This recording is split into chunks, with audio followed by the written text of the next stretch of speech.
मंदौ गुरुपद कंज कृपा सिंधु नर रूप हरि महामोह तम पुंज जासु वचन रवि कर निकर। आप प्रगटे इस जगत में जीव काज सुधारने, शब्द नाव बनाई सुंदर दुखित जीव उबारने।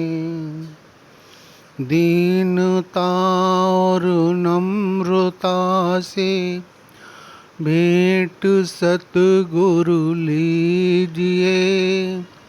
मैं हूँ शरणागत तुम्हारी, दास अपना कीजिए। भक्ति दान मोहि दीजिए, गुरुदेवन के देव। और नहीं कुछ चाहिए, निश दिन तुमरी से, निस दिन तुमरी से।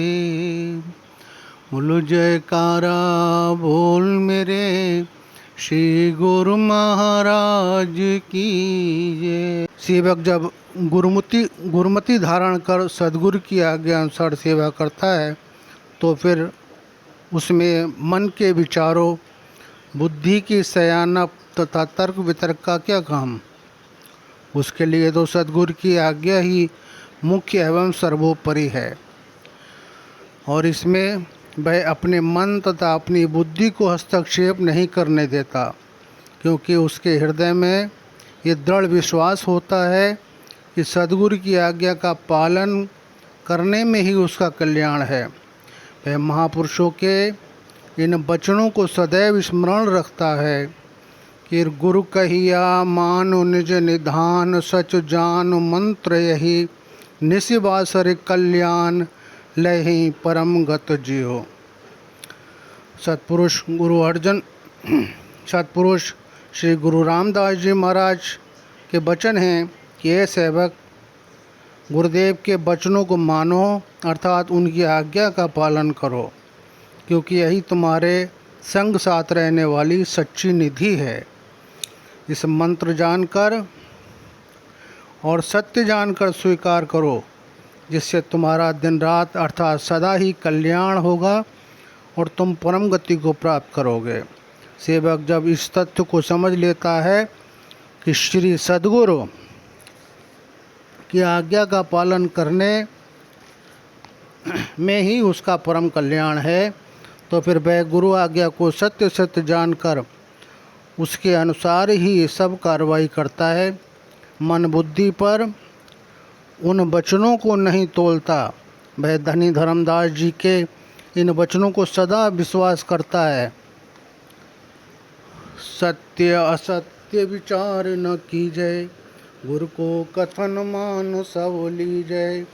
सेवक जब इष्ट देव की आज्ञा अनुसार प्राणपण से सेवा में जुट जाता है और मनोवृत्ति को पूरी तरह उसमें लगा देता है, तो सेवा में तल्लीनता होने पर चित्तवृत्ति सहज स्वभाव ही अंतर्मुखी हो जाती है। फलस्वरूप शरीर इंद्रियों द्वारा सेवा करते हुए भी वह अपने हृदय में अपने इष्ट देव का ध्यान तो करता ही रहता है, और जब भजन अभ्यास पर बैठता है तो उसकी चित्तवृत्ति अंतर्मुखी होने से शीघ्र ही गुरु शब्द के साथ जुड़ जाती है। सेवक के चूँकि समस्त कर्म सद्गुरु की आज्ञा अनुसार होते हैं, इसलिए सेवा तथा अन्य कर्म करते हुए उसके हृदय में हर समय ये भावना बनी रहती है कि सद्गुरु की प्रसन्नता उसे प्राप्त हो। तात्पर्य ये कि उसके समस्त कर्म सद्गुरु की प्रसन्नता के निमित्त होते हैं, अर्थात समर्पण भाव से होते हैं। सेवक सेवा करते हुए फल की कामना कदापि नहीं करता, क्योंकि सत्संगत के प्रताप से उसको इस बात की समझ आ जाती है कि यदि सेवा करते हुए फल की कामना मन में है तो फिर वह सेवा नहीं, यह तो एक प्रकार से स्वार्थ को प्रमुख रखकर किया हुआ कार्य है। ये गुरुमुखता नहीं अपितु मन मुक्ता है। सच्चा सेवक परम संत श्री कबीर साहिब जी के इन वचनों को सदैव स्मरण रखता है कि फल कारण सेवा करे तजय न मन से काम, कह कबीर सेवक नहीं चाहे चौगुनो दाम। इसलिए वह गुरुमुख बनकर सदा निष्काम भाव से सब कर्म करता है। सांसारिक धन पदार्थों आदि की तो बात ही क्या, वह तो मुक्ति की भी कामना नहीं करता। इसके अतिरिक्त निष्काम भाव से की हुई सेवा में एक अन्य विशेषता ये भी है कि इससे मन शुद्ध, पवित्र और निर्मल हो जाता है, जिससे सेवक की सुरती हर समय गुरु शब्द के साथ जुड़ी रहती है और वह सदा आत्मिक अवस्था में अव्यवस्थित रहकर अलौकिक आनंद की प्राप्ति करता है। इस प्रकार ऊंचे नीचे तथा झाड़ झंकाड़ और कटीली झाड़ियों से युक्त मार्ग पर चलकर लक्ष्य पर पहुंचने की अपेक्षा समतल और साफ सुथरे मार्ग पर चलकर लक्ष्य पर पहुंचना सुगम है। उसी प्रकार अन्य साधनों की अपेक्षा निष्काम सेवा के समतल तथा सुखद मार्ग का अनुसरण करने से सेवक अपने इष्ट देव की कृपा एवं प्रसन्नता पाकर मनुष्य जीवन के वास्तविक लक्ष्य को सरलता से प्राप्त कर लेता है। इसलिए सेवा को इतनी महानता दी गई है। बोलो जयकारा बोल मेरे श्री गुरु महाराज की जय। बोलो जयकारा बोल मेरे श्री गुरु महाराज की जय। भक्त बलिराम जी।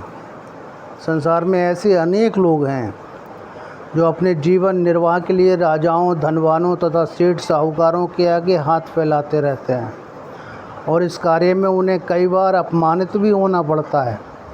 ऐसे लोगों को उपदेश करते हुए संत कथन करते हैं कि दूसरों के आगे हाथ फैलाना छोड़कर तुम क्यों नहीं सृष्टि के स्वामी परमात्मा की शरण लेते और उनका द्वार खटखटाते। परमात्मा का द्वार तो हर एक के लिए और हर समय खुला है और वह तो सभी प्राणियों की आवश्यकताओं पूरी करता है। फिर क्या तुम्हारी आवश्यकताएं पूरी ना करेगा? अवश्य करेगा। जो बिना जड़ की अमर वेल का भी ध्यान रखता है और उसका भी पालन पोषण करता है, ऐसे परमात्मा की कृपा पर विश्वास ना करके संसारियों पर भरोसा करना और उनकी कृपा के याचक बने रहना कदापि उचित नहीं। संत रहीमदास जी के वचन हैं, अमर बेल बिन मूल की प्रतिपालक है ताय, रहमन ऐसे प्रभु तज खोजत फ्रिये का है। बलिराम बादशाह शाहजहाँ के दीवान थे। बड़े ही ईमानदार, सत्यप्रिय और भक्तिभाव संपन्न, इसलिए शाहजहाँ उनका बड़ा आदर करता था। और औरंगजेब गद्दी पर बैठा तो बलिराम ने अपने पद से ये बहाना बनाकर त्याग पत्र दे दिया कि आयु अधिक हो गई है। किंतु औरंगजेब जानता था कि ईमानदार, सच्चे और साधु प्रकृति के व्यक्ति हैं, अतएव उसने उनका त्यागपत्र स्वीकार न किया। औरंगजेब यद्यपि बहुत कट्टर था, परंतु उसके दिल में बलिराम जी के लिए बड़ी कदर थी। अतः वे जैसे ही दरबार में आते, बादशाह तुरंत उन्हें बैठने का संकेत कर देता। एक दिन बलिराम जब दरबार में पहुँचे तो उन्हें बताया गया कि बादशाह ऊपर चौबारे पर बैठे हुए हैं। वे ऊपर पहुँचे, गर्मी के दिन थे। औरंगजेब किसी काम में व्यस्त था, उस पर बड़ा छाता तना हुआ था। बलिराम दीवान खाने के कागज़ बगल में दबाए हुए ऊपर पहुँचे और जाकर आदाब बचाया। बादशाह ने उत्तर में सिर हिला दिया, परंतु फिर अपने काम में व्यस्त हो गया। बलिराम बहुत देर तक इस बात की प्रतीक्षा करते रहे कि बादशाह अब बैठने को कहता है, परंतु बादशाह ने उनकी ओर ध्यान तक न दिया। बलिराम के दिल को ये बात लग गई और उन्होंने वहीं एक निर्णय ले लिया। उन्होंने कलमदान और सारे कागज़ तख्त के सामने रख दिए। चुपचाप वहाँ से निकलकर घर आए और तुरंत लड़कों को बुलाया अपनी आधी संपत्ति लड़कों के बराबर बराबर बांटती और आधी ब्राह्मणों में बांटती। इतना करने के उपरांत वे घर से निकल गए। काफ़ी देर बाद औरंगजेब ने काम से निपटकर सिर ऊपर उठाया, दीवानी का कलमदान और कागज़ सामने रखे पाए, परंतु बलीराम नजर ना आए। बादशाह ने पूछा, दीवान जी कहाँ गए? किंतु किसी को क्या पता। बादशाह ने एक नौकर को उसके घर भेजा और पता चला कि सब संपत्ति लड़कों और ब्राह्मणों में बांट कर निकल गए हैं। बादशाह ने आदेश दिया, खोज करो कहाँ गए। कई दिनों के उपरांत खोजियों ने समाचार दिया कि एक साधु, जिसके तन पर केवल एक लंगोटी है, शरीर पर भभूत मले यमुना किनारे रेत पर लेटा हुआ है। बलीराम से शक्ल सूरत मिलती है, परंतु पूछने पर कोई उत्तर नहीं देता। संभव है कि बलीराम ही हो। बादशाह उनके स्वभाव को जानता था। कहते हैं कि वह स्वयं अपने मंत्रियों के साथ वहां पहुंचा। बलीराम पांव पसारे रेत पर लेटे हुए थे। बादशाह ने पहुंचते ही प्रश्न किया, बलीराम, पांव फैलाना कब से सीखा? बलीराम ने उत्तर दिया, जब से हाथ सकोड़े। बादशाह ने कहा, वापस चलो और अपना काम संभालो। बलीराम ने कहा, वह एक अवस्था थी जो गुजर गई, अब उसका वापस आना असंभव है। बादशाह कहते हैं, तुम इतने बड़े राज्य के दीवान का पद और संसार के सुख ऐश्वर्य को छोड़कर यहाँ रेत पर पड़े हो, इससे तुम्हें क्या मिलेगा? बलीराम कहते हैं, ज्येष्ठ की गर्मी में